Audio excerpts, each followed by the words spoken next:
আওয়ামী লীগ গর্তে ঢুকে গিয়েছিল, কিন্তু এই পর্যায়ে এসে তারা বাংলাদেশের আনাচে কানাচে বিভিন্ন জায়গায় তাদের শক্তি প্রদর্শন করার চেষ্টা করতেছে। আমরা দেখেছি কিশোরগঞ্জ, খুলনায় গতকালকে মিছিল হয়েছে, মিরপুরে মিছিল হয়েছে, এবং বিভিন্ন জায়গায় ষড়যন্ত্রের মাধ্যমে এই গণহত্যাকারী একটি দল, যাদের কাছে বাংলাদেশের কোনো মানুষ নিরাপদ নেই, কোনো শিশু নিরাপদ নেই, কোনো মা, কোনো শিক্ষার্থী কেউই নিরাপদ নয়, এরা গণহত্যার সাথে সম্পূর্ণভাবে অভিযুক্ত, তারা বাংলাদেশের মাটিতে প্রকাশ্যে রাজনীতি করবে, এটা কখনো আমরা মেনে নিতে পারি না। তো ছাত্র জনতার গণ অভ্যুত্থানের যে আকাঙ্ক্ষা, সেই আকাঙ্ক্ষাকে আমরা ধারণ করি।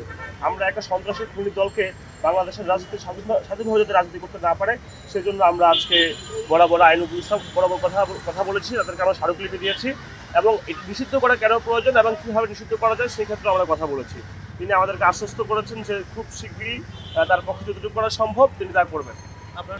আমরা এই পর্যায়ে তিনি যে বক্তব্য দিয়েছেন, আমরা আশা করি তিনি যেহেতু বলেছেন যে তিনি তার পক্ষ থেকে যতটুকু করা সম্ভব, এটা আমরা সামনে তার অ্যাক্টিভিটিতে বুঝতে পারবো, তখনই আমরা আমাদের স্যাটিসফ্যাকশনটা প্রকাশ করবো।